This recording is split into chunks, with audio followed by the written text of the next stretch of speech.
Welcome to the Authentic Man podcast. I am your host, David Chambers.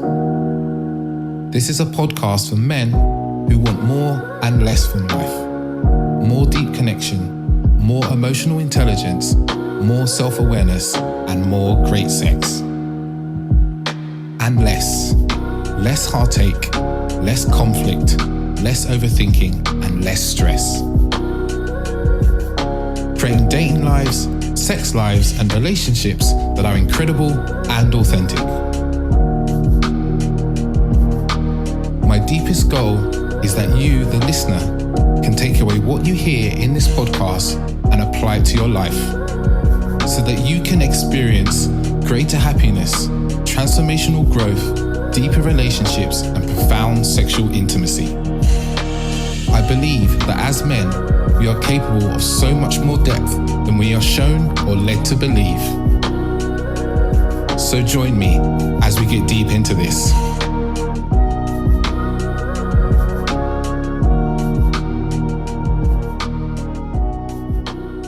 Hello. Welcome back to another episode of the Authentic Man podcast. I'm your host, David Chambers, as always. Coach, men's coach, help men with dating, relationship, intimacy, reaching the goals they want in their life as well as I'm a tantric practitioner as well. And this has some more relevance in this episode as I sit down with one of my mentors, the man who coached me for much of this year and really helped me to get to the point I am in my life, to be living this existence I'm in, living in Portugal and visiting the beach every day and watching the sun go down and really getting out of corporate work life.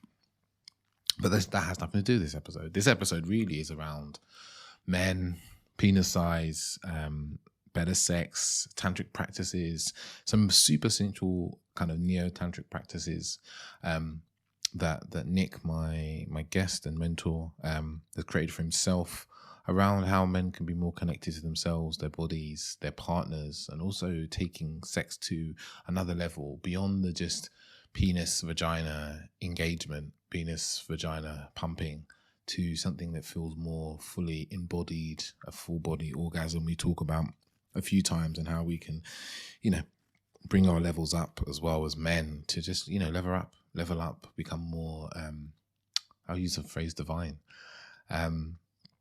We talk a lot about some stuff around emotions and the importance of emotions in sex and the importance of working through our trauma to have better sex, actually, and how trauma plays a part in relationships.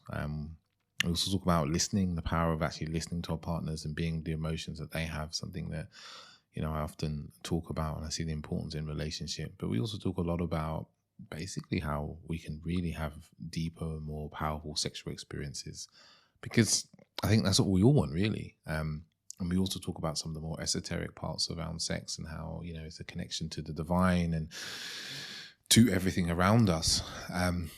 And I won't spoil that and say much more than that, but there's a lot of really practical steps in this episode, things you can take away to have, like I said, better sex, and really a lot of it is, from two men who work with men, talking about men's general experience, but actually what's also possible for men if they take their experience to something else. So, it's a great episode. I really enjoyed listening. I always listen back, but I also really enjoyed recording this one with Nic as well. I had a lot of fun, as always, speaking to him. And we just weave through various topics. We started off with the simple topic of men and penis size, and really just weaved in and out of different things. He talks a lot about his personal experience of open relating, as well as in the recent relationship he's in. And as far as I know from talking to him recently, his relationship seems like he's back on track. But I will say no more than that, because he shares some very personal stuff in the episode. If you're got some events coming up, on the 28th, I'm doing a couples tantra with Orsa. The tickets, again, all this stuff's in the show notes. That's at 5 p.m. UK time. Got a solo tantra for, solo people. That's on the 5th of December. That's a really great workshop. We've been running this regularly over the last kind of year and a half. Being Authentically Attractive is another workshop that I'm running alone. That's on the 9th of December, and that's at 7:30 p.m. UK time. And, you can sign up to this one that I'm running alone is for men and women. I know often I do men's only events, but this one is for men and women. I've added a few more extra bits into that one, some practices that you can take away as well. And we have our How to Create Conscious Relationship workshop that we're also running on the 12th of December. It's something we've just newly created. So this is a fresh new one that we've created off the back of kind of the podcast episode we did talking about our own relationship and how we built our relationship and how to build a conscious relationship, because so many people ask us, so many of our coaching clients, so many of other influencers and Instagram folk have asked us this. So, we thought we put together a program for you. So you can find all that in the show notes. You can go and check those out. But, I won't take you any longer away from the episode. And I hope you enjoy this one. If you do, please get in contact. Let me know what you enjoyed, what you took away from the episode. And I'll let you just jump straight in. Hello, ladies and gentlemen. This is a podcast episode that's been in the works for about 9 months, about 8-9 months now. And it's a topic that obviously comes up a huge amount, right? When it comes to men and penis size, and probably a few other bits around that we'll probably talk about, but that's the main bulk of it. And it's just that this comes up so much with men and confidence and self-worth and so forth. I think it's just such an important topic to tackle. And today I've got a man who I've done a lot of work with, I've spent a lot of time with, and I've got a lot of love for, and I have been missing over the last month or so, as we haven't been speaking as often as we normally would. And it's Nic Spadaccini. He's a Tantra teacher, a coach, a filmmaker, an engineer, and soon to be author of a book, which he'll probably tell you a little bit about. But he was also my coach, right? And also supported me incredibly through the last 6 to 9 months. Hello, Nic. Hi, David. How are you? Thank you for having me on board. And it's a really beautiful introduction. Thank you. Just see what comes up when I get speaking. But yeah, how are you doing today? Yeah, good. Very happy to be here. Obviously in Perth, Western Australia at the moment. So the sun is shining. It's getting warmer. So spring is in the air. There's a bit of something. It's a bit of something going on out there. Yeah, feels good. Nice. You guys are the opposite end of us. Where for us, it's like I'm looking out the window now, and it's like been pouring with rain all night. We are entering into the period where it starts to get very grey and very cold here in London. Yeah, I'm completely opposite here. It's been a wet year in Perth, but it's still not too bad. But anyway, yeah, happy to be here and talking about one of my favorite topics. Yeah. So, as I said before, one of the questions that I always ask people, I find it gets us off really nicely, is what was your journey to do the work that you now do today? Yeah, it's a really good question, and it is interesting.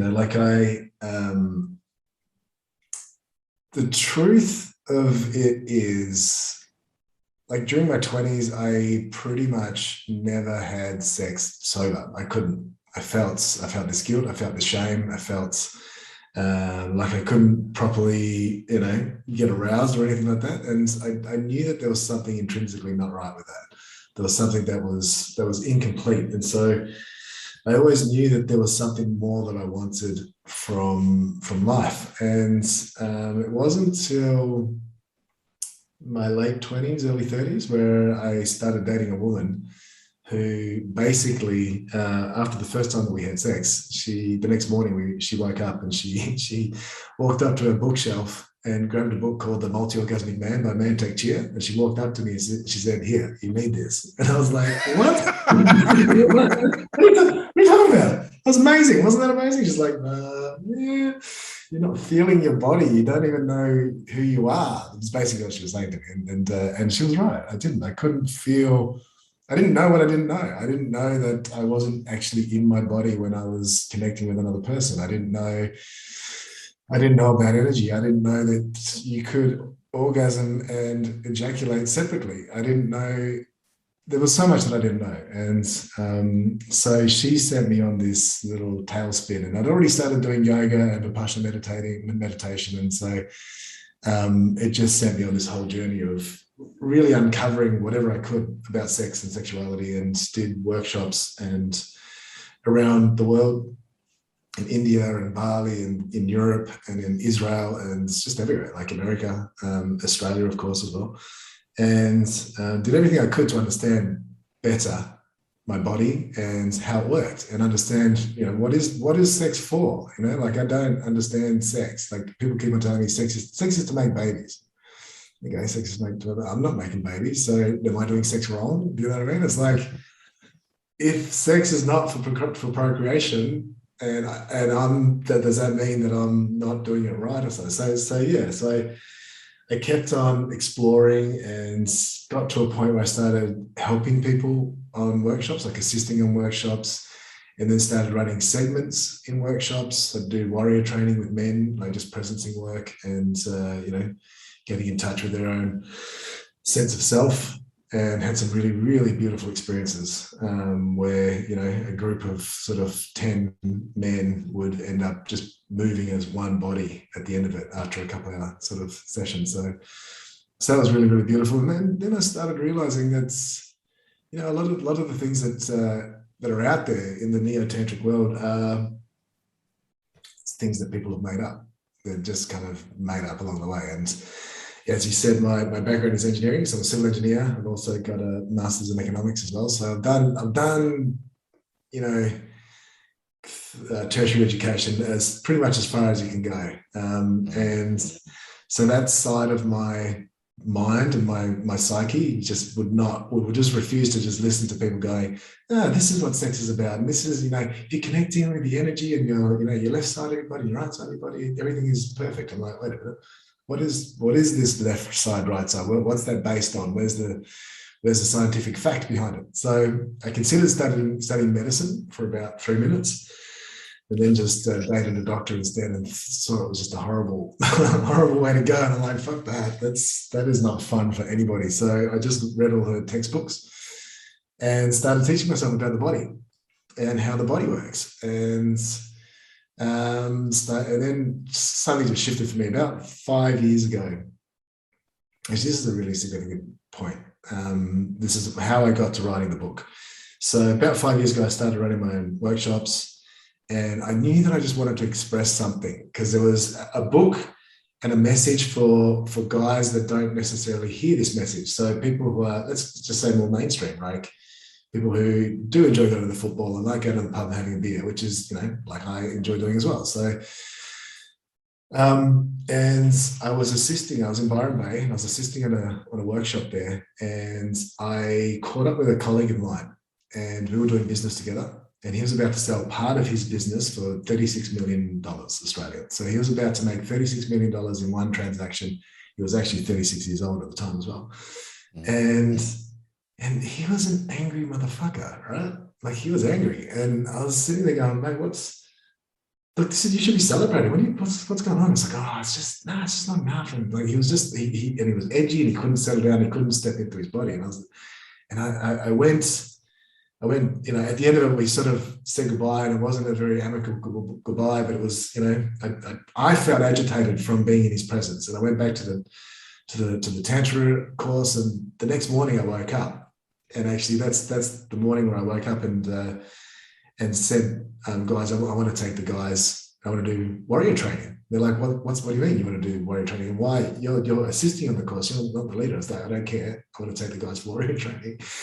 And the woman who was in charge of the whole thing, she just saw something in it and went, yeah, okay, yeah, you do it. And I did, and that's where I got the inspiration for running workshops for men and all the rest of it.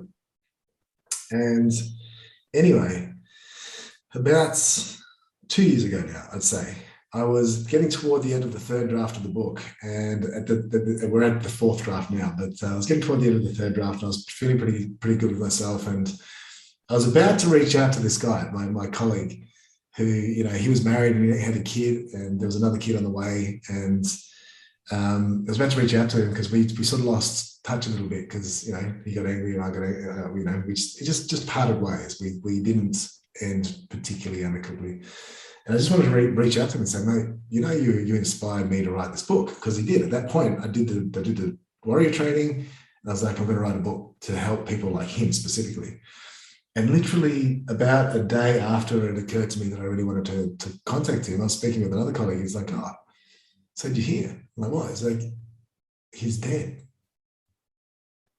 So my mate, my colleague, he didn't make it. He didn't make it. He basically he overdosed on not cocaine. He was taking cocaine and then he took some downers afterwards, and his heart freaked out and it just stopped beating, and left behind, you know, a fortune and a wife and 2 kids. And something snapped inside of me. It was like, fuck, you know, I wanted to write this book for him. I should have just had a conversation with him.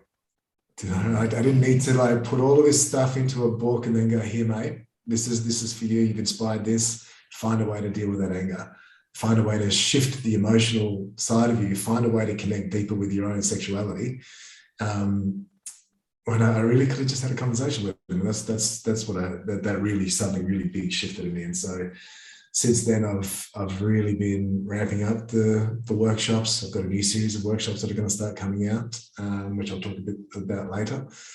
And yeah, 4th draft of the book is, I reckon it's about a month away from being done. So yeah, that's probably longer answer than you were expecting just then, mate. But yeah, that's my journey to where I am. And so yes, I think that's it. Wow, what a journey. Because as you're talking about the book there and your friend, it's like there's a lot of anger that we carry around the place as men. You know, unexpressed anger because we don't feel we're allowed to express it, or just getting angry at the smallest. Well, really, you know, I guess you've also spent a lot of time with Vipassana, you know that the anger doesn't come from the events that are happening. There's just this large stock of unexpressed, unprocessed anger that we're wandering around with. And I guess the question that comes to me is, why do you think that is? Why do we hold on to this anger so much? You know, the first thing I'd say about that is that, especially for men, we label everything as anger. And sometimes it's not. Sometimes it's grief, and we're definitely not allowed to express grief. Like, forget about that. We can't just be openly crying. Or sometimes it's revulsion. You know, that sense that we're not good enough. Doesn't matter what we do, it's not good enough. Sometimes it's just fear, straight up fear, or any of these things. And so you know, I feel like the Me Too movement was necessary and had to happen and had to be expressed. But it also put a bit of pressure on men. So the one way that we could is by being aggressive. Like, we could express aggression and we could express anger, but now it feels like we're not even allowed to express that. So everything gets bottled up inside. And one of the things that I still do, in fact, it's one of my favorite methods. It's called the Perticamp Emotional Method. The Perticamp Emotional Method.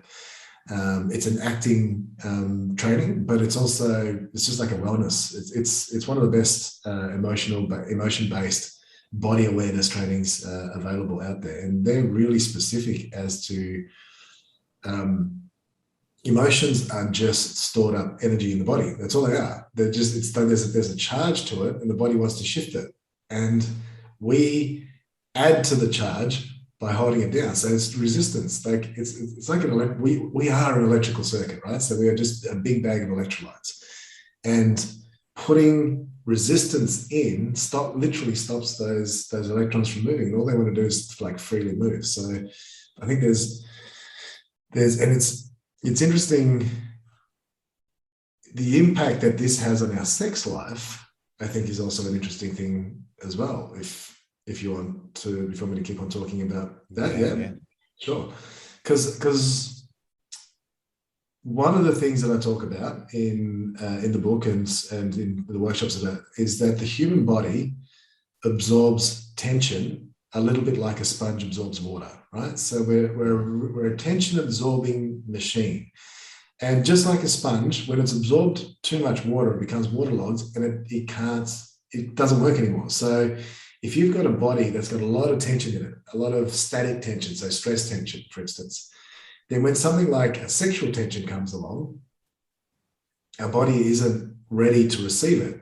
So that's where, erectile dysfunction happens. That's where premature ejaculation happens. That's where an orgasmia happens for women. It's where women can't find it difficult to get lubricated or whatever. Like, these symptoms happen because our bodies are not ready. They're just experiencing too much stress, too much tension in them at any one particular time. So if we're carrying stress tension, and we're carrying anger tension, and we're carrying grief tension, and we're carrying fear tension, like all these things, they just add up, right? So we end up so it's almost like when you're going with a partner, right? You're about to jump into bed with a woman, and it's like, I am so tense right now. I've got, all of these packets. It's like, and she's so tense, and you're coming into a room, and you got to combine and try to create this moment of ecstasy. But the chances of it actually being a moment of real bliss that, is something that's beautiful for both people is probably less than 50%, I'd imagine, because it's like you've got so much baggage that we bring into that moment. So I'm not even talking about baggage from trauma and stuff and, emotional distress from the past. I mean, just in that moment, like, what is the effect of not expressing anger, of not expressing grief and fear and revulsion? And part of it is that it adds to the tension that robs our body of being truly in the moment. Yeah. Wow. And I guess that's why these, to kind of bring it back to the work you do with men, why tantric practices are so good when it comes to lovemaking, because a lot of the initial practice you do in lovemaking is just to reduce tension and stress in those moments. For the first, there's meditations you do, there's breath work you do, eye gazing, all these things really are just there to just reduce the existing tension that would be in our bodies. 100%. Yeah. So I call it wringing the sponge. There's a little chapter in my book called Wringing the Sponge. And it's exactly what you just said. It's like, how do we get to ourselves, get our bodies to a state of just neutrality? Doesn't have to be relaxed, just neutral. How do we get to a place of neutral? And so stress tension, I call stress tension static, unconscious tension. Because, I mean, it's funny, every time I say this, like, I've got a bit of tension in my shoulders right now. It's like, I wasn't aware of that. It's not going anywhere. It's in my shoulders. And it's unconscious because I wasn't aware of it. And the way that we move static unconscious tension is by using dynamic conscious tension. So like massage or running or jumping or movement or even, like you're saying, eye gazing, engaging the social engagement system of our brains.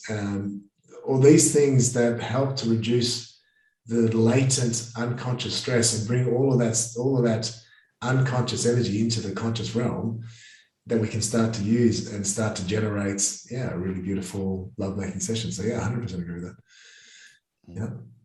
I guess something like shaking and dancing would be really amazing ways to shift that tension. Yeah. 100%. Shaking is a great way of doing it. So I know you spoke about ISTA. I don't know if we're plugging all these different people at the moment, but they do a lot of Jungian style express and release. So there's a lot of catharsis, like banging on the ground and bashing pillows, and also grief. So like, arms out and on your knees and crying and that sort of thing. And I think it's a really good place to start. That sort of thing is a great place to start. Eventually, as things start motoring on and people start to learn more about what their bodies are capable of and how their bodies work, you can do a little bit of that. So a little bit of, okay, I got some tension, I'll move the tension. But once the tension starts to move, you can sublimate the energy or transmute the energy. And sublimate, it just means to take an energy from one form to another without crossing. So it's like a sublimation is shifting energy from one form to another without its what am I trying to say here? It's like without going through a process. It just happens spontaneously. So there's spontaneously shift of energy from one form to another. And so you can take this stress tension and cultivate it into sexual energy and move it and shift it around and through your body. And then once you start activating it and start accessing this stress tension, and you cycle it, then you can start having really beautiful, those sort of cyclic orgasms that sort of last for 2-3 hours, that start to expand our consciousness and expand our understanding of what's possible in sex. So definitely at the beginning, do the work to take the stress out of our body. And then once you start getting used to that a little bit, it's like, oh, I'm going to have a little bit of stress. I'm going to play with that and bring that stress tension into the lovemaking, and start having it move through our body and through your partner's body as well. Or even just if you're on your own, just having it move through your body and cycling it around. Yeah. So I guess the question I imagine on the listeners' lips right now is, how do we do the sublimation and transmutation? Transmutation. That is a good question to start asking. But so it's a practice, right? It's a practice that takes time to start to understand how our bodies work. And I think the best way of going about it is to do the simple things. So start to like shift the energy in our bodies. Like for guys, when I'm teaching guys, this is standard sort of thing that I say. Probably even said it to you at some point, and you're already doing a lot of this stuff anyway. But cold showers in the morning and squeeze your testicles, and while you're squeezing your testicles, start to make sound.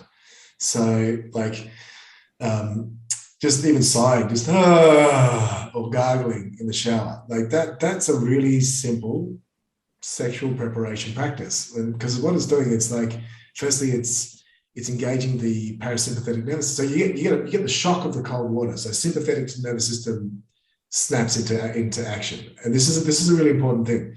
So with sexual arousal, our sympathetic nervous system, the part of our nervous system that wakes us up, is the first thing to activate.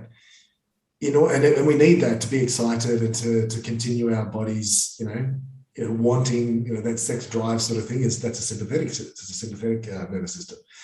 But in order to sustain that, the parasympathetic nervous system needs to be switched on as well. So we've got both the system that speeds us up, the sympathetic, and the parasympathetic, the one that slows us down. Both of them are active at the same time. And so this is what you're doing in the shower. When you're in the shower and you've got a cold shower, your body's experiencing a shock. It's like, oh my God, that's cold. It's like sympathetic nervous system switches on. As you squeeze your testicles and you start to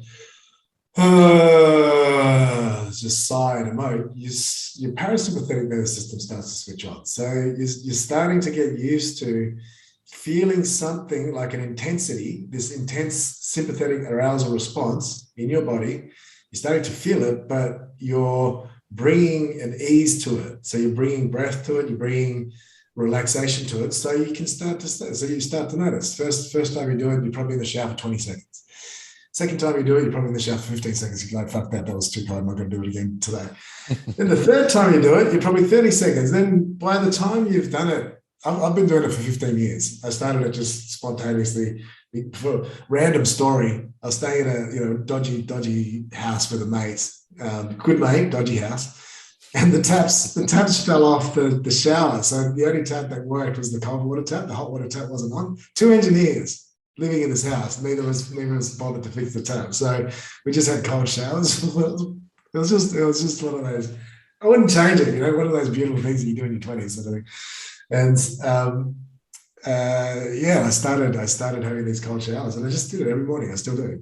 And it just, something shifts in your body, and you start to realize, I can do this for 3 minutes, for 4 minutes. Actually, I could just stay here as long as I want, but I'm not going to. I'm going to move on. And it's exactly the same with sex. Exactly the same. That is sublimation. That is transmutation. You're taking a nervous, sympathetic arousal response, which is like, oh fuck, get me out of here, into I can handle this. oh, this is good. And then if you're squeezing your testicles and you start to generate that energy starts to come into your body, and you start to give yourself these little shocks of energy up your spine, which are called kriyas, or basically little orgasms, then you start to feel what's going on. And it's like, oh, this is like, that is in itself, that is a whole practice to start men having full body orgasms, to start men transmuting energy or sublimating it. And I shouldn't just be talking about men, although this is the Authentic Man Workshop, isn't it? Podcast. So it is okay to just talk about them. But I will just quickly say for women, it's a very similar thing. It's squeezing the nipples. So, and it's a Taoist principle. It's been around for forever. It's been believed that there are meridian lines that connect the nipples to the cervix. And now a guy by the name of Barry Komisaruk, who's I think is the best sex researcher on the planet at the moment, he's actually proven it. So there are possibly via the vagus nerve connection with the nipples and the cervix. So it's the exact same concept for women. If they're squeezing their nipples, having a cold shower, and sighing. So you get the sympathetic nervous system kicked in, you get the parasympathetic nervous system kicked in, and you're generating direct contact with like the really internal, integral part of the human sexual anatomy. Wow. Wasn't expecting to answer that question today, but that was probably a big answer. Cold shower, squeeze your testicles or your nipples, and sigh in the shower. That's the best way to start. That's the starting point for everyone. That's point number one. Wow. It just, you kind of reenacting the experience that you're having in sex and using that nervous energy that a lot of us go into, especially men. I talk to a lot of men and that nerves, but women, I know women have the same thing, that nervous energy, and not knowing at all how to shift into relaxation and being present and so forth. And this is a way for you to every day to basically put yourself in that scenario, but also know exactly how you're going to get yourself into the state of, letting go, relaxing and surrendering. And also it's a little hack. So do this every time just before you're about to have sex. Like, sorry, babe, I'm horny, but give me 2 minutes. I'm just going to go jump in the shower. Or sorry, sweetheart. Like, woman or man, whoever, they just or have a cold shower together. Jump in and have a cold shower together. Squeeze you, and this is not gender biased either. If it's 2 men or 2 women, it doesn't matter. Like, squeeze your nipples, squeeze your testicles, and I mean, get a good piece of your testicles. Hold them in your hand, and like with your nipples, like squeeze it until the local pain starts moving into your body. So because there's localized pain in your testicles, and I imagine the same with nipples. And it's like when that localized pain starts to go into the body, that's when you know that it's starting to shift and the energy is starting to move. And I'll tell the story. So I've been doing tantric work for about 3 or 4 years, I reckon. And I was trying to no one ever said what I just said. No one ever said that to me. Like, I pieced a few things together, and a guy called Nic Spadaccini, I did a workshop with him, and he was probably the best person that I've ever had. He was the best teacher I had. In terms of just very specific, very clear. It's like, your body's a machine. If you learn how to use a machine, then it's going to work. Just do the practice. You don't have to worry about imagining, a sky filled with angels and, a choir of like whatever. It's like, that'll come, but just do the practice work. Like, and anyway, so and I was getting frustrated. I was getting ready to give up on sex altogether, and I just had a breakup. I'm trying to remember who I broke up with. No, I can't remember. Anyway, I can't remember who I broke up with, but I was having dinner with a friend who was consoling me one particular night, and it's just, and she just out of the blue, she said, so how are you feeling? I'm like, yeah, I'm all right. She goes, because I always kind of thought that we'd always have sex at some point in time. I was like, what? Really? She's like, yeah. I was like, okay, well, do you want to? She's like, yeah, sure. And so that night, just completely out of the blue, out of nowhere, I was not expecting it at all. We've gone to a hotel, and And I hope she doesn't hate me for telling the story, but no names will be mentioned. And I did that. I said, look, I'm just going to go, I'm going to shake for a little bit. I'm going to have a cold shower because my body feels like it just wants to ravage you a little bit too hard at this point in time. And so I did. I went and had a shower, and she's just like laughing and all the rest of it. And then we started having sex, and it was really good. And there was a natural chemistry between the two of our bodies. And she fully capitulated and orgasmed, and I felt like I was about to. And then something just shifted.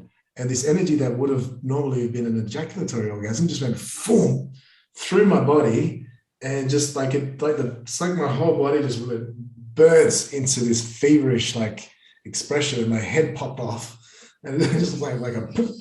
And I was just like, oh, and it felt like this like fire dragon just like came through me, and I was just like, what the hell? And it was like, you know, the feeling, like every guy's felt this, where you've ejaculated and your penis pumps a little bit, and then it gets a tiny little bit softer, right? Like it's just not quite as hard as it was a second immediately before that.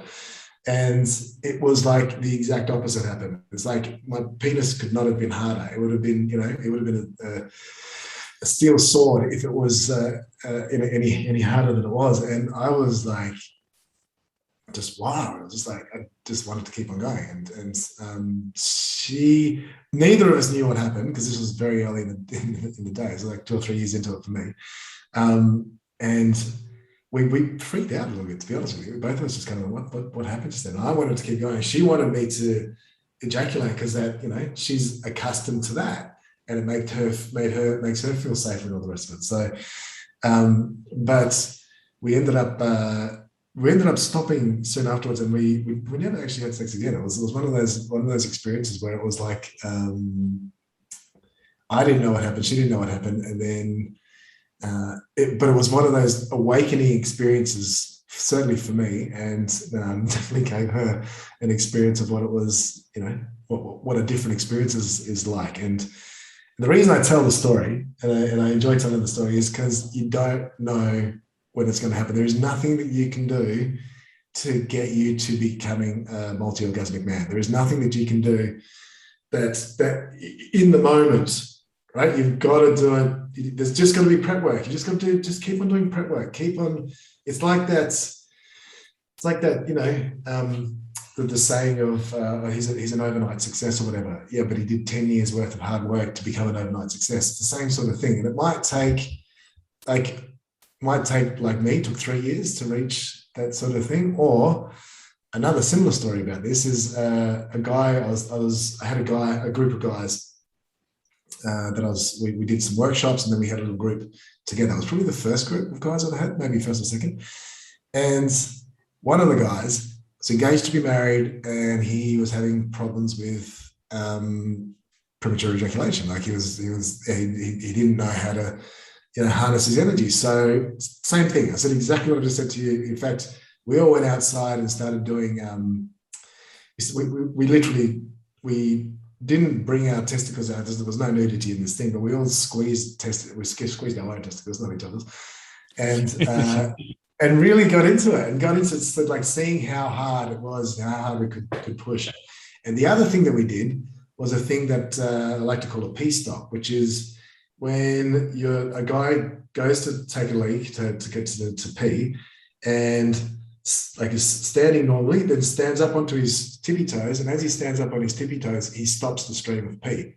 Stands back down, starts the stream of pee, stands on his tippy toes, stops the stream of pee, stands back down, and then on his tippy toes again. So those are 3 times.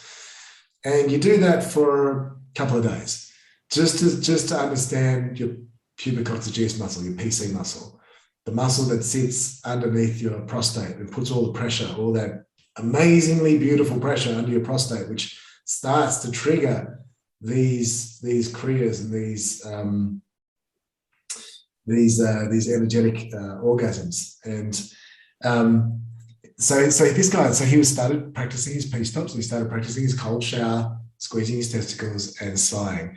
And he would do that before he would go into sex. And anyway, this is actually a really significant thing to mention as well. He came about a week into it. He's like, guys, I don't know what's going on, but I can't get an erection. So he went from premature ejaculation, watching porn as well, premature ejaculation to stopping to watch porn, doing the practices and losing his erection. He's like, Nic, you fucked me over. Like, what are you doing? Like, that's not what I signed up for. I wanted help with sex. I didn't want to, go the other way. And I said, mate, that's beautiful. Like, your body is rewiring. You're learning how to become aroused. So rather than having like a very visual type arousal, which is 90% of guys, especially people that watch a lot of porn, not just porn in general, but a lot of porn is not healthy because you become very visually oriented. So he was moving from visual stimulation bias to a multi-sensory stimulation. So what I like to say is, like, sometimes touching my arm like this, sometimes I do it. It's a little bit there. It's not quite today, but sometimes you can touch I can touch my arm, especially if a lover touches my arm, or my neck, or blows in my ear, or a smell turns me on, or an image of something. Like, there's so many different ways of getting aroused, and this is really good for guys that are getting older as well, because it's like, those dopamine pathways that you've been saturating through masturbating to porn all the time, they're done. Like you need something new. So anyway, I said, just keep going. You're doing a great job. Keep going. And literally, like, he was devastated. Like, I cannot tell you, like, the conversation. We've still got the group, and I've still got the voice note that he sent. And then, of course, like a week later, so it took him 3 weeks altogether. The whole thing was about 3 weeks. A week later, like, he literally, like, it's like he just finished having sex with his fiance. And rather than like cuddling and saying, babe, that was amazing, he's jumped onto the group and gone, guys, I don't believe this showing. Like, I just had my first full body orgasm, and I didn't orgasm, and my partner orgasmed, and it's just been amazing. It was just like, from in the space of 3 weeks where he's like, yep, I'm doing this, to absolute, like, woe is me, like, you've fucked me over, to the happiest thing ever. Like, he was just so happy. And he's been a really great supporter of my work and this stuff, because all he did was follow the very simple practices. And it took him 3 weeks. And I'm not saying it took me 3 years, it took him 3 weeks. Everyone else is going to be different, but it's very, very possible. Not only possible, it's what our bodies are designed for. We just don't know. We're not taught. We're not taught the extra things. We're just taught, go to a pub, get drunk, find a woman to bed for the night or for the rest of your life, depending on how you're inclined, and that's it. And wasting your sexual energy on something that's you're not even consciously aware of. It's like and I'm not hard. I am hard on that. Like, I am judgmental about that, because but it's only because I'm hard on myself. Like I said, my whole 20s, the first 10, 15 years of my life, I was having sex drunk, or on some type of drugs or something, because I was not capable of really being present. I didn't want to. So yeah, it's possible, and it's our birthright if we choose to stand up and do it. And exactly the same for women. Again, it's exactly the same for women. So women, if the woman that you're having sex with is getting very tired after orgasming, but women are designed perfectly for multiple orgasms, and they tend to be able to access them a lot easier. But if they're getting tired afterwards and not fully engaging and not being more present, if their presence is waning every time they orgasm, then it's likely that they're having like very localized genital-based orgasms as opposed to full-body orgasms. And it's the same thing. They need to learn how to bring the energy through their bodies. And as a guy, as a couple, you will know, because the energy starts to swirl, it starts to revolve through the couple. And look, I might as well be authentic in where I'm coming from. Like it's quite new. Like my last relationship that we had broke up quite recent. We were talking about it before, so it's been about probably about 2 months that we've been broken up, and it was a challenging relationship because of I guess we were at different places. Like where my body was at and where her body was at was a little bit different, and one of the things that I've really learnt from the experiences is the impact of emotional distress over time, or trauma over time, and how that's the elephant in the room, really. It's when there's trauma in relationship, then it needs to be addressed. In fact, I would say that if there is deep trauma and you're not willing to look at the trauma or the emotional distress, do not start having really intimate sex. Like, just don't. There's no benefit. You'll gain no benefit from having intimate sex if you're not willing to look at the things that are holding you back. And it was so my experience with this last relationship, there was such a deep connection between us that a lot of our, for both of us, for both her and I, a lot of our really deep-seated insecurities started coming up, and they came up to the surface, and we didn't have a strong enough structure to be able to contain them, I think, is part of the issue that's as to why it went off. In fact, you know what? I'll keep on talking about this next time we have an interview, because I'll have a bit more distance from it and I'll be able to know better. But at this point in time, yeah, it feels like, and it's a different conversation. Maybe we can have this conversation another time, or if you want to reframe a question now about how to look at trauma or the things that we can do to when it comes up, because that's something that I'm very passionate about now. It's sort of it's a direction that I'm heading in, I'd have to say. What feels good for you?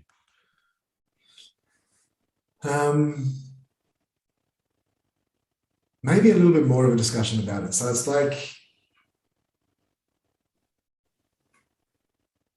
I'm really serious when I say that if you don't want to look at the underlying issues that are there in your relationship, in your personally, your relationship with yourself and your relationship with your partner and their relationship with you and their own stuff, then don't try to have a better sex life. Like, having a better sex life is not going to resolve the underlying issues that are keeping you distant as a couple. In fact, what it does is it brings it to the surface, because there's no thought. Like, when you start going deep and you start having multiple orgasms, a really good example, great example. A friend of mine, a really good friend, and he bought his girlfriend that he'd been dating for about a year. They've been dating for about a year.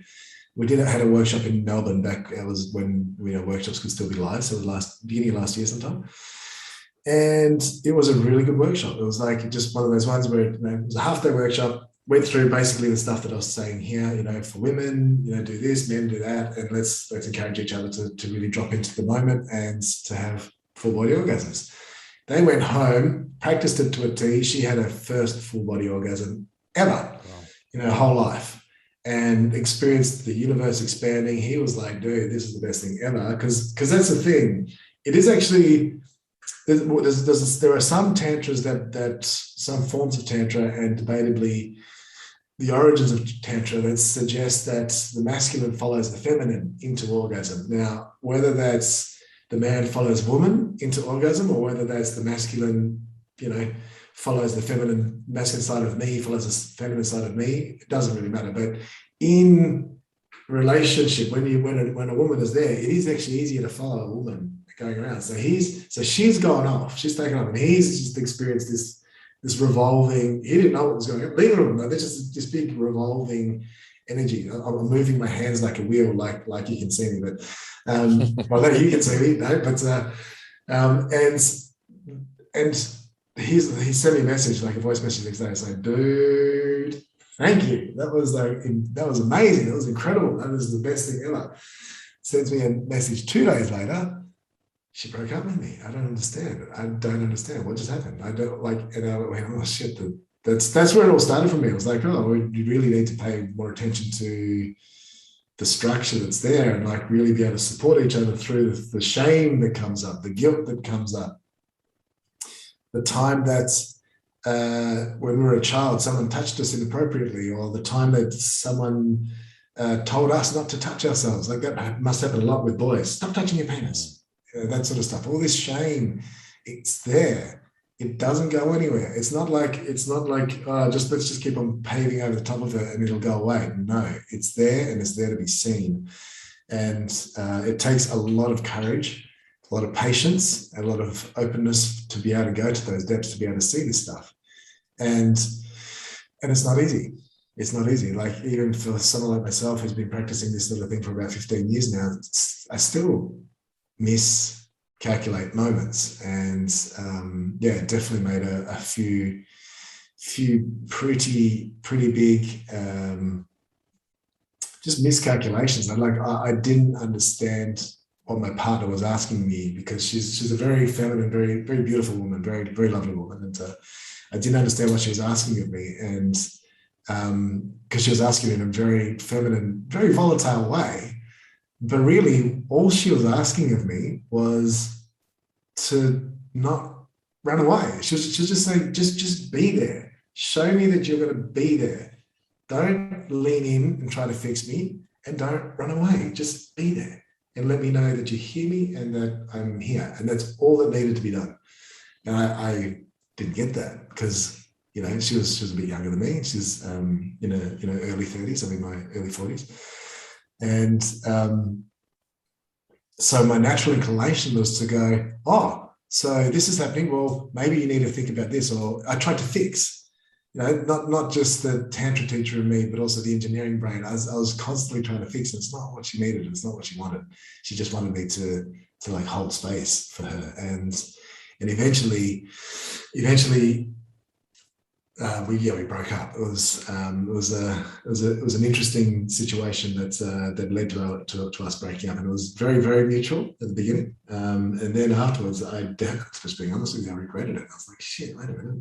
She just wanted me to step up and just be there. And unfortunately, the moment is gone with us. But I've definitely learnt my lesson for the next relationship and the next unfolding of relationships.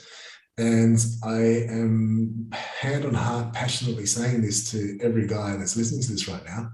Don't lean in and try to fix, and don't run away. Stand there, listen to whatever's being said, say, I hear you, thank you for sharing. And that's it. Shut your fucking mouth after that. Do nothing else. Literally wait for the tears to come or whatever's there, because in 5 minutes it's going to pass. And I started doing that. I just kept on forgetting, and that's my Italian, blood, hot-tempered, sort of every now and again. I was just like, what do you do? No. With a little accent that goes on in my brain. And it's easy to forget in those moments where you feel like you're being attacked, or because as well as I felt like I was being attacked, and she wasn't attacking me. She was just expressing fear, or she was expressing emotion. She was expressing shit that I didn't have access to. It's like I wasn't expressing the emotion that I should have been expressing. So she was expressing emotion for both of us, and I was begrudging her for that. That's not fair. And I wasn't going to speak about this, but it's coming out, and I don't think I'm alone. I think that there's a lot of guys out there. I mean, the first thing we're talking about was emotion, right? How we don't express it. It's like, so if we're not expressing the emotion, and we're with a woman who has the capacity to take on some of our emotion and then express it back for us, do not begrudge her for that. Like love her more for that. Yeah. This is almost guiding you to express yourself, to she's allowing the space for you to also express the emotion that you're holding, that you're not expressing. 100%. I'm sure you've had experience of this as well, Dan. Like it's the sublime nature of a tantric relationship. It's like, like we are definitely still independent, beings. Everyone is, but when you start getting to that tantric place, and that place, even beyond tantric, like a sacred union, whatever you want to call it, like that deep connection, like it's not clear. There are blurred lines as to who's experiencing what and what's experiencing, what's expressing through whom. And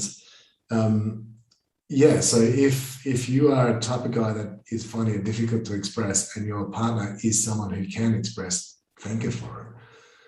Thank you for it. That's what I would say. And also, don't expect her to do your work for you. Like, do the work as well, but also get to those places where, you can really see the beauty in those really big expressions of emotion. Yeah. There's like a clearing almost a clearing for the two of you. Yeah, 100%. Yeah. Yeah. Beautiful. Yeah. No, I'm sitting here because I'm like, man, I think I felt this yesterday. And maybe the day before, and like you, I just was like, what the fuck?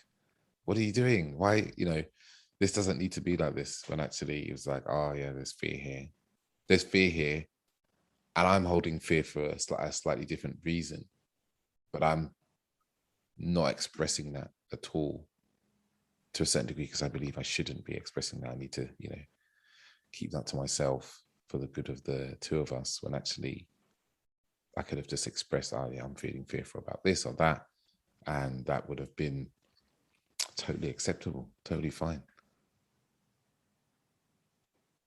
Yeah. And also, I hear you, and thank you for sharing. And I love it. That's all you needed to, and just seeing how the moment would have shifted in that instance as well.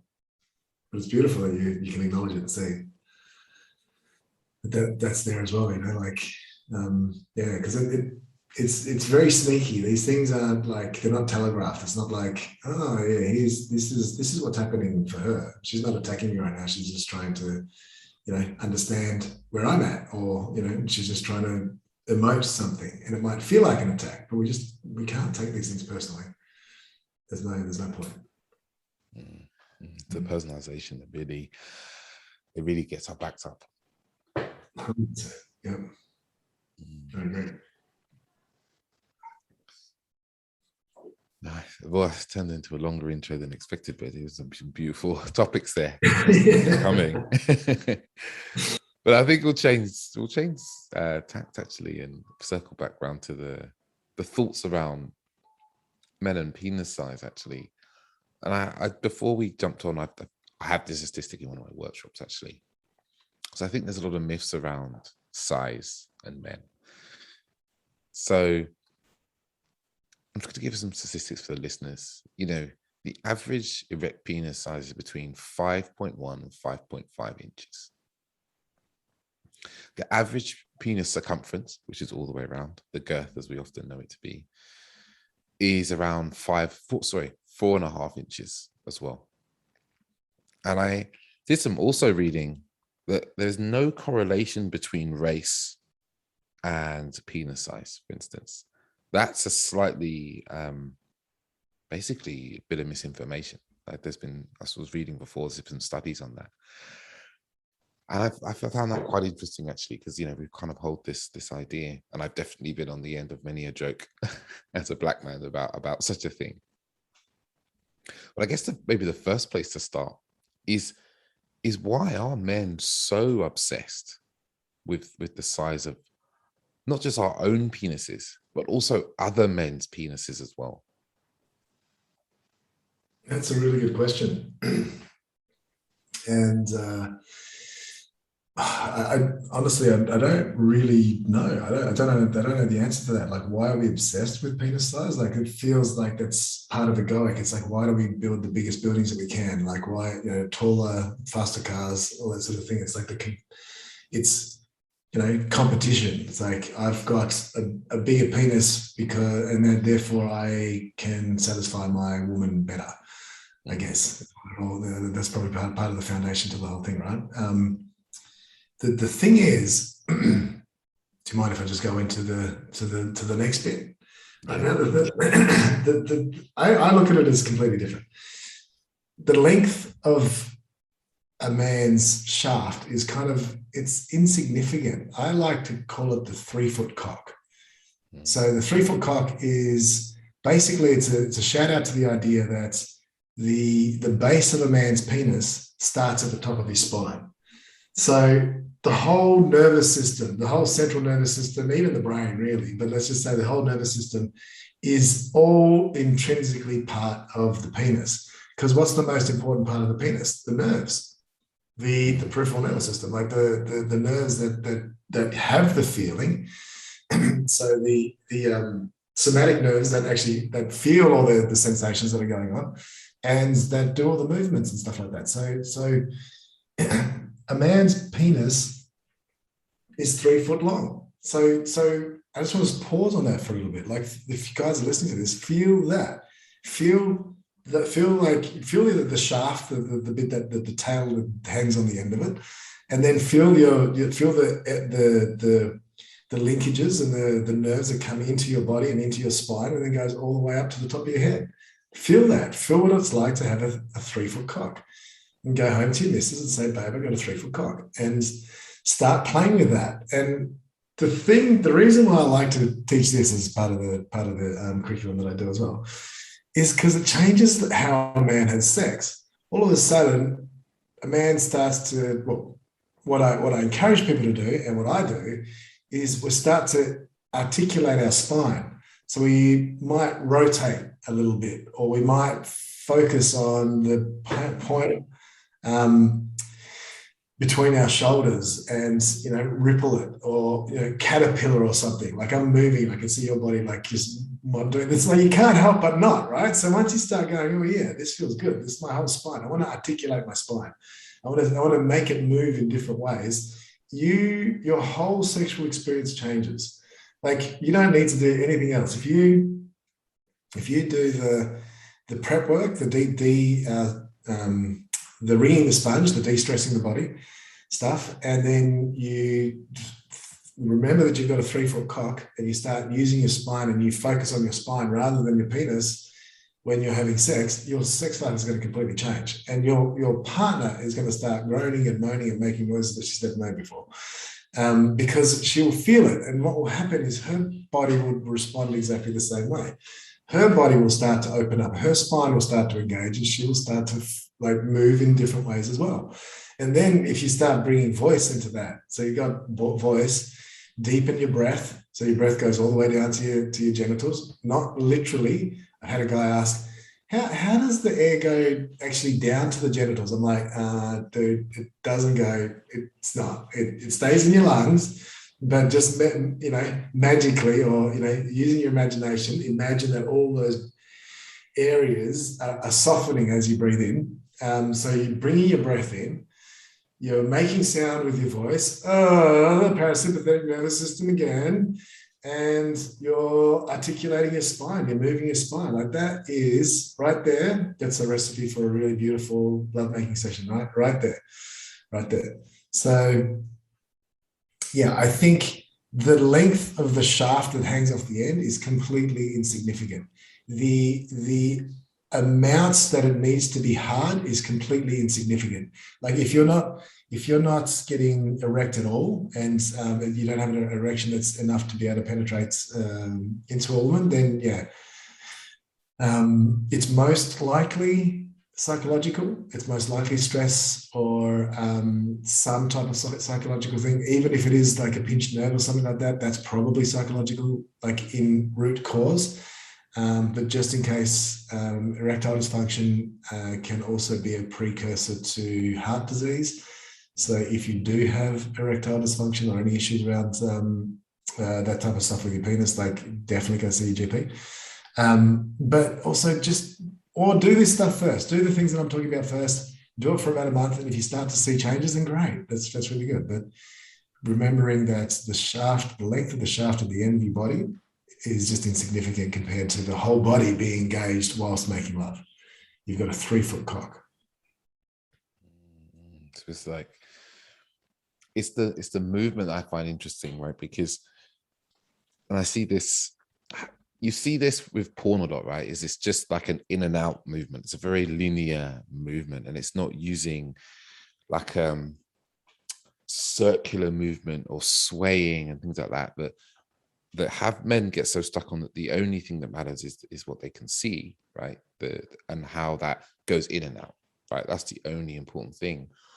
And it's not, they don't realize that actually it's not linear movement that really makes a difference, right? It's how we can be like water, move like water, instead of just seeing that it's just like, oh, okay, if I can go further in, then that means I'm better, right? I can go deeper, it's bigger, faster, deeper is better. But actually there's it's almost quite a feminine aspect to one's movement. It's like, we always think about kind of in and out, but it's actually bringing it into the kind of very three-dimensional around, but also trapping into our whole back being, every time we move a part of our back, a part of our cock is also moving, since they're all connected. And it's like seeing it from that point of view, like you said, the 3-foot cock. Then we say, okay, wait, if it's 3 foot long, then how I move my neck is influencing the other end. 100%. Yeah, you got it. 100%. Yeah. So how you move your head, everything, like your arms, everything, because it's all connected. It's like, and the way I like to think of it is, sex is a dance. Sex is a dance. Your rhythm is impacted by the way that we engage our body. And it's like that in and out thing is, as you were saying, it's a little bit like doing the Running Man.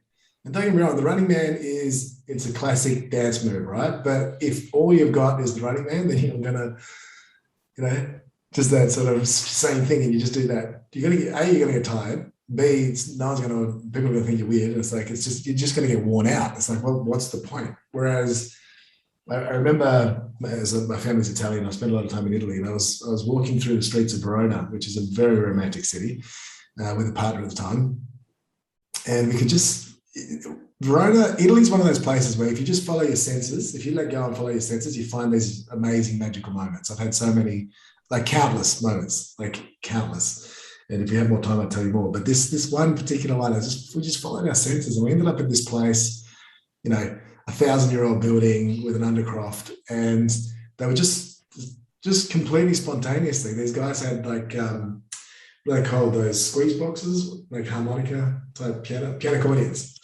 Yeah, piano accordions is like and they were there's a group of them, and there would have been about 100 people standing around, and there was probably about 15, 20 couples dancing tango.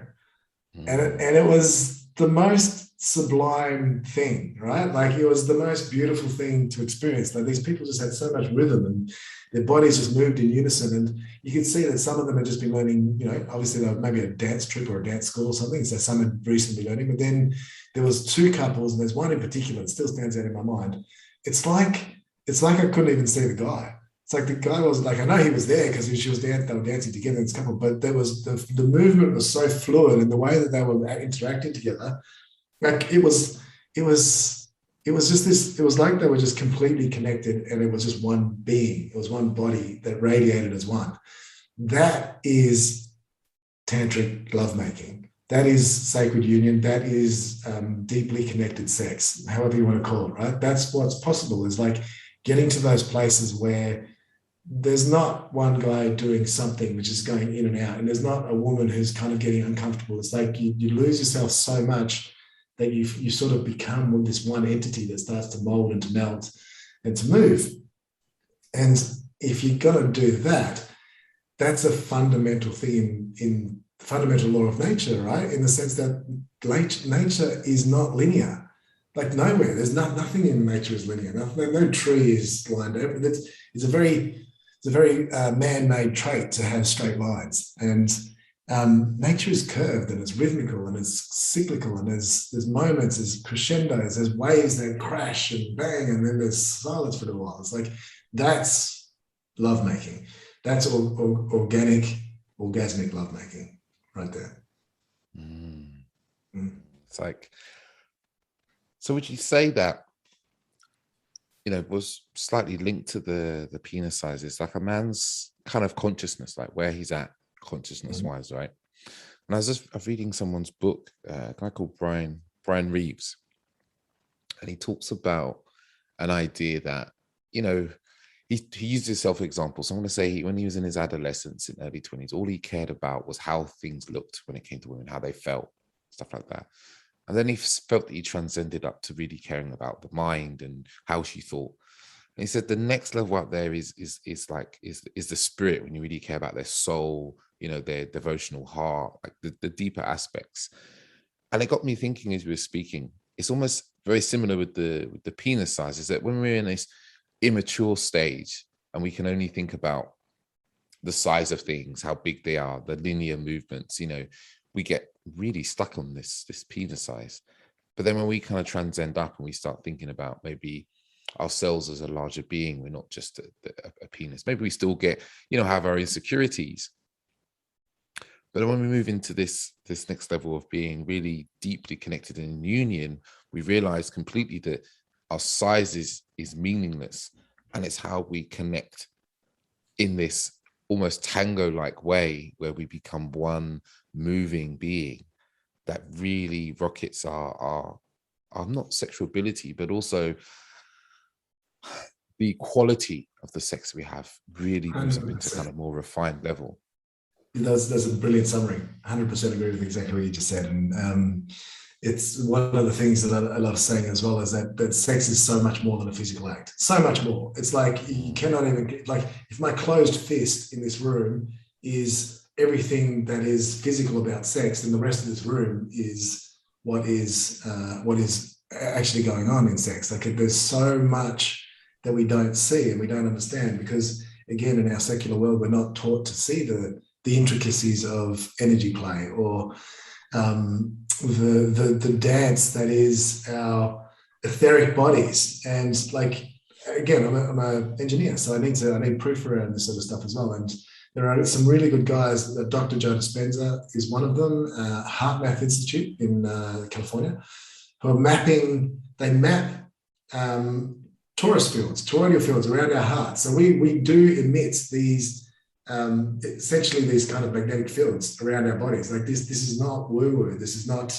like, oh, what are you talking about? This is an aura. No, this is like science is coming up, and Dr. Joe's done a lot of huge research on the mind and expanding our energetic field and what that's like, and being able to go into really deep meditative states consciously, as opposed to just when you're asleep, getting to, you know, really deep delta states or high gamma states. So there's so much that goes on, and like scientifically, like those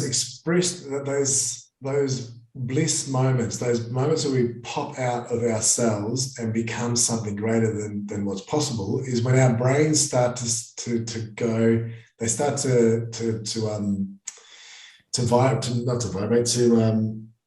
the brain waves start to oscillate at a gamma frequency, which is very, very high frequency, which our brains don't often get to. But when they do, it's the sort of thing that's associated with spontaneous healing. It's miracles, childbirth, but also ecstatic bliss and sex. So there is so everything that I'm talking about, the stuff that we're talking about here, sex is so much more than a physical act because of the energetics at play.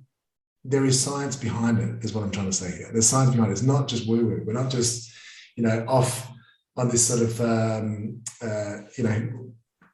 this, left of center type, you know, hippie bandwagon trying to encourage people along the thing. No, it's like there's proof now.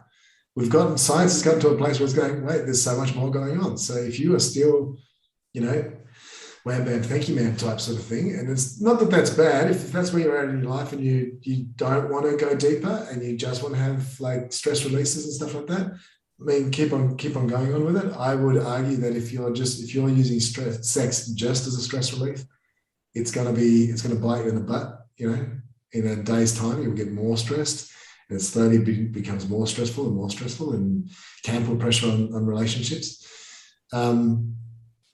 But yeah, I definitely think sex is so much more than a physical thing. And there's one other thing that I want to mention as well, because what you just said made me think of two things. One is that sex is more than a physical thing. The other thing is men's thoughts while having sex. So you were saying the immaturity about penis size. It's not just penis size, but it's also thinking about our penis.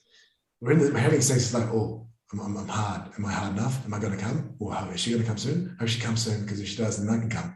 Do you know what I mean? Like, we have those, and it's just this little broken record that happens in our mind. It's like, I'm feeling too much. It's like there's so much awareness on the penis that we almost get trapped by our genitals. And so we're not really feeling our whole body. And we're not feeling anything else that's going on. So as soon as we start to come out of that trap of being focused on our genitals, start to focus on our spine and our bodies, and to start to shift the point of like consciousness for us. So from, often at the end of the penis to middle of the spine to a more expansive type thing, then we start to shift how we appreciate the moment, the presence that we have in the moment, and the bliss that we experience. Like, all of it starts to shift. We mature from just thinking about, just like, how's my cock feeling? What does my cock want? Oh, it likes that. It doesn't like that.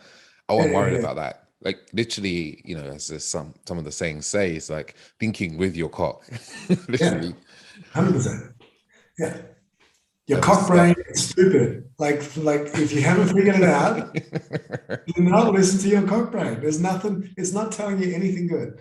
Like, there's nothing. There's nothing that is going to tell you that it's going to, oh, really? That never occurred to me before. Maybe I should be doing. No, it's like, and I should say, like, I will temper that with one other little quote. If you're thinking with your 3-foot cock, then it's different. Then you've got conscious access to, because the thing about a penis is it is very sensitive. This is the most sensitive part of a man's body. So it does have sensitivity. When it enters the vagina, it actually does have natural sensitivity. It has natural intuition. Men are very intuitive. Everyone is. Women are very intuitive. We know that women have women's intuition. Men are intuitive as well. When a penis enters a vagina, instantly it knows what's going on. And if a man is willing to go down the path of exploring intuition inside of a vagina, and also helping his partner to sort of move through blocks potentially, it's a really big thing to do, but it's a really beautiful thing to do, and can have like really, really beautiful results. But it's also a very challenging practice as well. But the intuitive cock, that could be the name of my second book or something. But not that I've ever been writing a book. That is another. Oh my god! But the intuitive cock. That could be a workshop series or something. That's Dave, if you're interested in running the intuitive cock series with me, I'd be interested in running something like that, because it's true. It's like there's so much. There is wisdom if we just learn to listen to it and play with it, and like the first movement into a vagina should be in pause. What's going on? How are you feeling? How are you really feeling? So not being so, like, it's important for a man to stay with his emotions and stay with his feelings and emotions, and not trying to understand what's going on for his partner. Like, it's important for a man to stay there, but it's like, what are my feelings? What is my presence? What is my body telling me about my partner's body? So it still is very much in tune with his partner, but it's coming from a perspective of, okay, I'm going inward to understand what's happening around me. And when he starts to do that, then the dynamic of the sex completely changes. And it is challenging. It's challenging to do this on a regular basis, but it's so worth it. It's so worth it when you get there. Because it takes a real focus, and staying out of the lustful, what's it called? The lust that overtakes our brains. We have to really stay and be like, okay, I'm going to feel, what am I feeling here? What am I feeling? What am I feeling? And taking our time and going slow, real slow penetration. And as we move kind of centimeter by centimeter, seeing what changes, what different feelings but it also takes us to be really in tune with what we're feeling as well. Back to what we talked about initially, is to actually have an attunement to our own emotions and feelings. 100%. And that's also not to say that at times you don't want to flip your woman over and just bang her real hard and real fast. Like that's like, I'm not saying to not do that. I'm just, like, probably not a great idea if you haven't seen her in, in ages, and you're thinking about breaking up with her. But it's like, take your time generally and allow that to sort of become fast, penetrative, banging, whatever. And then if you've never had multi-orgasmic orgasms, if you've never had the opportunity to sublimate sexual energy and to move it and shift it through your body, that's definitely something that you need to learn. It's like learn how to separate orgasm from ejaculation. And the way it happens is exactly how I've been saying before. Like the processes and the steps are, pretty much, I mean, I'm sure they're different for everybody. And if we were ever to, like I do personalized sessions for people as well, but generally speaking, do the ringing of the sponge and do the PC muscle exercises, and just slow things down and focus on your spine. Like those things right there can really, really change how a man interacts in bed and how his woman responds to him. That's the most beautiful thing about this. Most beautiful thing is that it's feedback is straight away. You get it straight away. You'll see it. You'll see it with your woman straight away. You'll feel it. Like, I'm going to focus on my spine and just articulate it differently. She'll move differently. Mm-hmm. She'll move differently. Yeah. Yeah, it's a whole different. It's why I often say to men, they should really two things men should do more. One is dance, right? In a very not in a non-linear way, in almost chaotic dance. So you learn to just move your body however you choose to, right? Because then you're used to your body moving in ways, but however it feels, or your spine moving in non-linear fashions. And it's really learning to breathe properly as well, because we don't breathe. And with those things, it shifts your awareness away from, as we were saying, just from kind of cock focused sex up into the rest of your body, because there's a whole body, as you said, the 3-foot cock, and it brings you up, and you start to feel the rest of you. There's those moments when you're having sex, and it's not just all about, oh, am I going to come? I want to come. No, I'm okay. Okay. No, I'm not okay. Oh, I might come. Oh no, I don't know. Because then you start to be like, oh, my heart, my chest feels amazing. I'm loving this. I can feel my partner. She's getting warm. She's opening up. She's, the way she's moving is different. And it is almost like what you're saying here is that it's how we raise our consciousness away from just this small area, right? And we start to expand it to the rest of our being. But it's similar to how we operate in all of our lives, isn't it? It's like when we're quite immature, we're just thinking about ourselves. We're thinking about our personal selves. And as we start to expand our awareness beyond just that small self, we start to see ourselves as maybe our friends and our family. And then we start to see ourselves as a community and maybe a whole world. It's like when we can expand ourselves out of that kind of small I, the penis, or the small I, the self, and we start to see ourselves as a bigger being, an energetic being. We have multiple bodies, our energy that extends beyond the body that we can see. We start to have a completely different experience of life, but also we have a complete experience of sex. 100% agree. I love the penis eye. We stop seeing ourselves as the penis eye and start seeing ourselves as something greater. That is, yeah. So that's beautiful. I 100% agree. And I think that is essentially. I know it's funny to talk about it from the perspective of we're talking about penis size here, but really we're talking about like different levels of, different capacities or experiences of expansion within lovemaking. That's what it is. Like, and there's so much more that we're leaving on the table. Like especially if we're just watching porn and wanking, holy shit. And again, to all guys that are out there doing that, it's just where you are. It's not good or bad. Like, I've been there every now and again in a really sad state. I might do the same sort of thing. But far out, it's not cool. It's like, there's just nothing soul enriching from those moments. It's just that downward spiral that sort of leads to the same point. It never changes. It's never different. There's no variety in that. The only variety is the woman and the video that you're watching on the screen. It's like, other than that, it's exactly the same thing, and it's the same sex.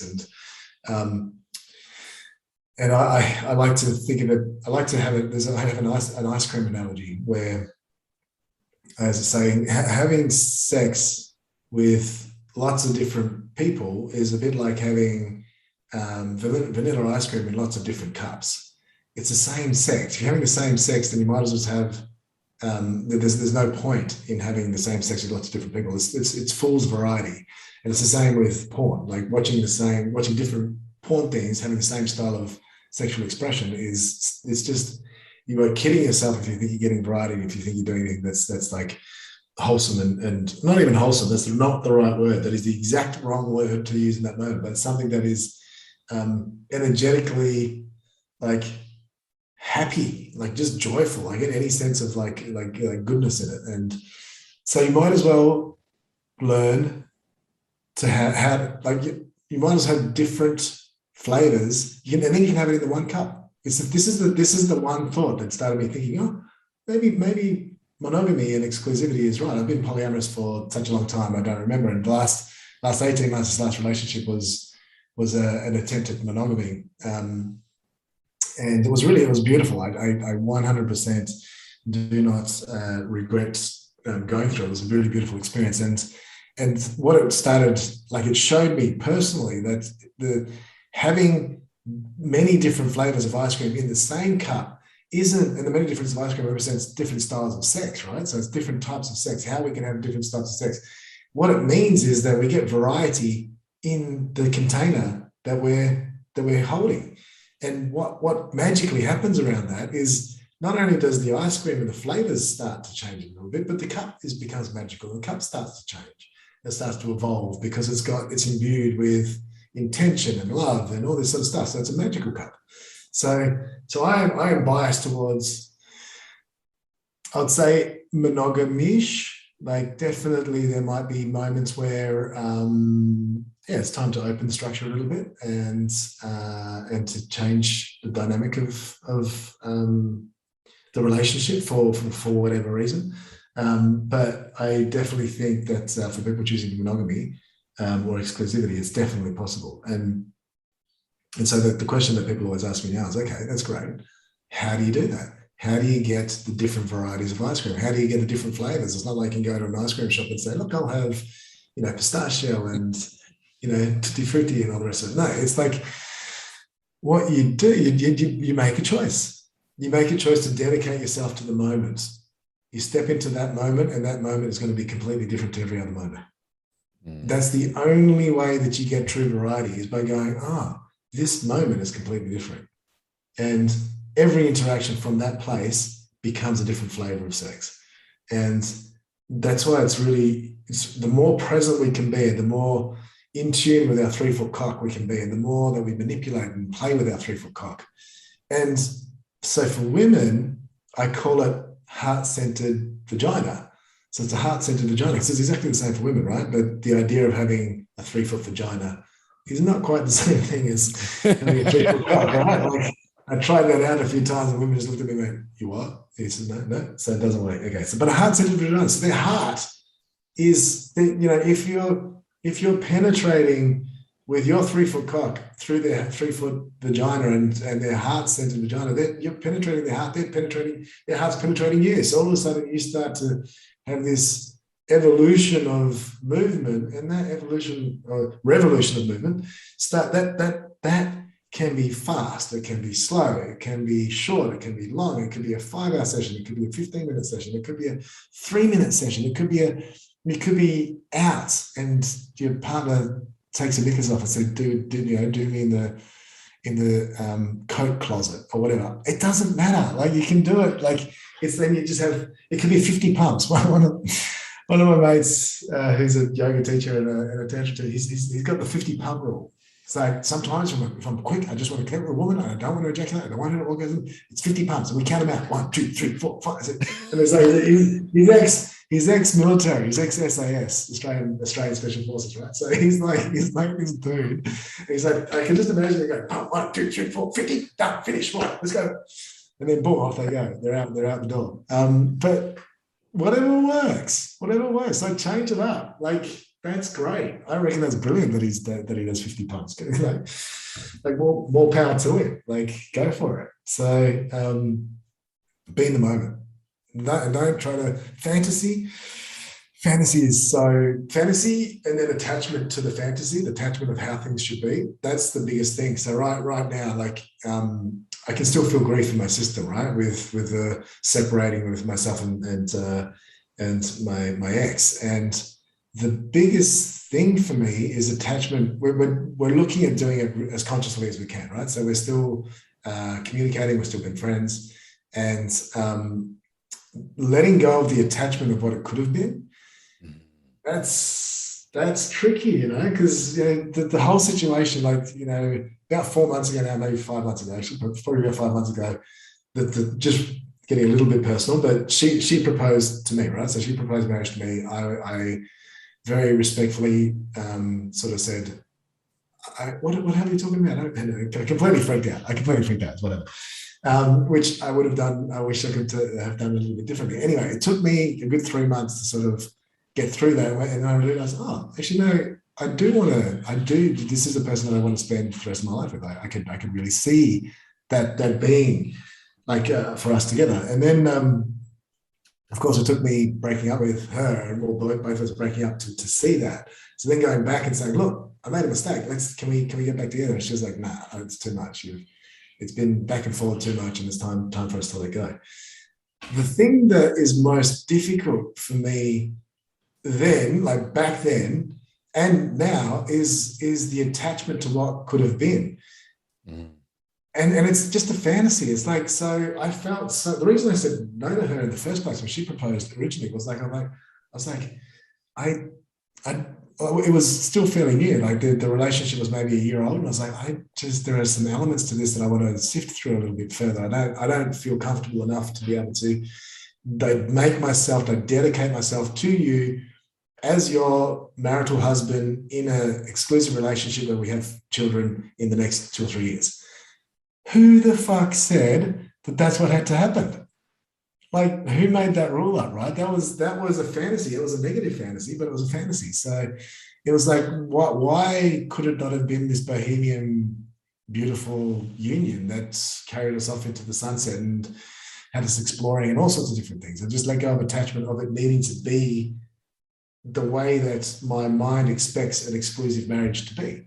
Like, it just doesn't need to be that way. So there are positive fantasies in the sense that it's like, I can't wait till I see you because I'm going to do this, that, and the other thing to you. And there are, fantasies in the negative. But for me, fantasies aren't bad, but definitely proceed with caution. And whatever fantasies are there, if you're attached to an outcome as opposed to the opportunity for growth or for learning or for experience or for being present, if your outcome is that I want this fantasy to come true, or if your outcome is that I don't want this fantasy to happen because the fear-based fantasies, then I would say have a look at what the attachment is telling you, because there's some resistance there, and it's not healthy, and it's probably not doing you or your relationship any good. So yeah, that's our attachment to how we think things should be or shouldn't be. Yeah, actually causes us the grief that we feel. And yeah, it's just looking at that. It's looking and saying, am I really attached to this story and unfolding in a certain way, instead of just being in this moment with what's here right now and what I'm feeling right now and what feels good right now. And I guess that comes up against as men, it's this idea of like, I need to be my word. I don't want to say yes to something and not know exactly how it is, and then later be told that I'm a liar, or those sorts of things. I really feel for myself, and also from men I've spoken to, but definitely for myself, that used to be a big fear for me. Is that if I say yes to something, then I'm a man. I should be my word. So I'm only going to say yes to something that I definitely know that now I'm saying yes to, and I will say yes to for the duration of the thing I'm saying yes to. Yeah. Yeah. The beautiful thing about that, and it's a great thing about men, but the beautiful thing about what you just said is that variety literally comes from the unknown, not the known.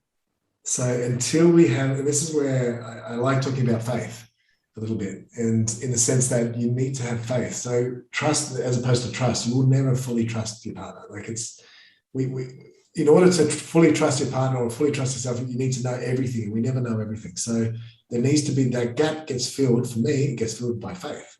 It's like, I just have faith. I have a feeling, my intuition is that this is what I want to step into. And I want to explore whatever it is that I'm moving in that direction with. And yeah, that takes faith. That really does take faith. And it takes a courage to go away from that script of, I don't know what I'm agreeing to right now. And which is, yeah, it's definitely something that's rattled around in my head. So it's like, what am I agreeing to? Like, that's why I didn't say yes when she, proposed to me 5 months ago. It's like, wait, what am I agreeing to? Like, well, what is our agreement? Can we get this in writing so that I can, double check and cross check and all the rest of it, like all these different checks. Yeah, I think it's a really beautiful way of looking at it. And while we're on that little link, like, because that's the end of my book, and where it all sort of leads to is like a couple of things. Like, I call it arousal training. So arousal training is pretty much what I was talking about before. It's training the sympathetic nervous system and the parasympathetic nervous system to happen in tandem and to keep on going. So there's I took, it would have been about 80 guys, 80 men at a workshop, at a festival, and I did arousal training with them. And they had no idea what we were doing, because it was just I called it a power up session. And so I said, right, we're gonna arouse each other. And the guys are like, what? I don't want to get aroused by another man. I'm like, come on, it's going to be fun. And so I got them to stand in front of each other and slap each other. And they could slap each other wherever they wanted, on the back of the hand, face. Like, people were just going for it. And I got them to stand there and sit, like, just feel it. There's like one guy slapped me on the back of the leg, and I was like, motherfucker, I wanted to kill him, right? I wanted to punch him in the face. But it's like, okay, this is not what this is about. This is about experience that arousal in me and not lashing out, just letting it being in me. And then, so that was the sympathetic nervous system. And then I got them to bump into each other. So that was just trying to, defrag the system. We started by just bumping into each other, and then got them to emote. So it's like, and then that emoting slowly became toning. So then we had 80 guys. It's like naturally grouped together, right? And started swaying in this kind of circle, kind of going, oh, and just this beautiful tone. And then we walked off. And in this particular case, we were then witnessed by women, and we witnessed women, because women were doing their own little power-up session, and we came together, and I was moved to tears. It was so beautiful. It was so beautiful. Us singing for them singing for us. It was just a stunning experience. And so that's part of what I teach. The arousal training, lots of different little techniques that yes, the sympathetic nervous system, parasympathetic nervous system. It's playing with arousal in our bodies so that we get used to being aroused. Like, this is the biggest thing ever. Like, we masturbate and watch porn because we don't know what to do with this arousal. We've got all this energy in our body, it gets stuck and it gets tense, and it's like, I need to just express that. I just want to not think and just like get some endorphin rushes and like let it all go. That's one way of going about it. A much more empowered way of going about it is learning how to shift that energy in our bodies and then generate that awareness. Because all this extra energy, if we can shift it in our bodies and generate extra awareness, we get to expand our bodies. Our bodies don't, our beings don't have to be small. We can be big. This is part of my training. It's like, it's okay for us to be big people. And it's challenging for me. It's challenging for everybody to do this, but it's definitely part of it. So I love arousal training. That's one part. The other part that I talk about is coherence. And it's the 3 coherences that I talk about. The first place is self. Coherence just means the lining up of well, in this particular case, it's like brainwaves. So our brainwaves and our body waves lining up so that we feel a sense of connectedness within ourselves. So that's what's coherence and connectedness within ourselves. The second place, that's the place to start. The second place is coherence with our environment around us. And I call it environment. Religious people call it God. Spiritual people call it the universe or energy. People who follow Dr. Joe call it the quantum field. Scientists call it the quantum field, whatever. It's the stuff that's not us. Well, it is us because we're never disconnected, but there's an awareness that there's me, so that's self-coherence, and there's something else. And so it's like, so I'm connected with this and I connect with that. And the third thing that I do is then I invite a partner into that space. So then it's like, I'm connected with me, I'm connected with nature, I need nothing. And please come and sit in the space with me. And if that partner is doing the same thing, that is when magic starts to really happen. And that's why I brought that up, is because that's faith. That takes faith to go, okay, I'm connecting with myself, I'm connecting with something that's greater than me, and I'm going to have faith that my partner is going to be doing the same thing, and we're going to come into that place. But that is, when you start doing that and making love from that place, it's just different. Life is different. The color of life, the flavor of life. Forget ice cream. It's like flavor of sex is the best thing ever. When they start changing like that. So yeah. Wow. Yeah, I love that. I'm not even going to comment on that because I know that experience as a process to do together and how to do that. But I think we'll leave the listeners on some tender hooks for the book. I imagine you explained that very well inside your book. And I do want to run workshops around that too, so that'll be coming up at some point in time. Sounds like you got a lot of workshops you've run or you're running at the moment. I guess the question is how can the listeners find Nic and jump on one of his workshops? At the moment, my very sharp focus is finishing the book. So, and then I will be doing some workshops in Western Australia in Perth. But really at Nic Spad, so at NICSPADS at Nic Spads is Instagram, and Nicolas Spadaccini, which is not so easy to spell. That's on Facebook. But I'm sure they can find my details through you. Like I'll put stuff up on the social medias. I'm not great at social media. I'm really been focused on the content of the book and getting it so simple. At the moment, it got to 80,000 words. And I was like, what the fuck am I writing an 80,000 word book for? It's ridiculous. So like the last month, I've just been cutting out everything, and it's going to be like a 30,000 word, really simple. These are my points. These are the points I'm trying to make. So I'm just getting to the point where I'll start sharing excerpts from my book, probably weekly. I think it's going to be probably like a Monday or a Friday thing. I'll probably get some, and just little, like a page from my book, and just little different ideas and different little tips to start to work with, and not putting you on the spot, mate, but definitely be interested in doing some collaborations over in the UK, maybe next year if things start opening up again, if our government knows us out, which I think they will. And bring this work to the UK at 100%. I'd love to be very interested in doing something like that. I would love to. I'd love to. I will be dropping all Nic's details into the show notes, so you guys are where to go down there and click there. They'll be there basically now when you go. I want to say a huge thank you to Nic, a man I really love speaking to. We've spoken a lot over the last 8-9 months, and it's been amazing. What a weaving conversation. We've just weaved through so many different topics. I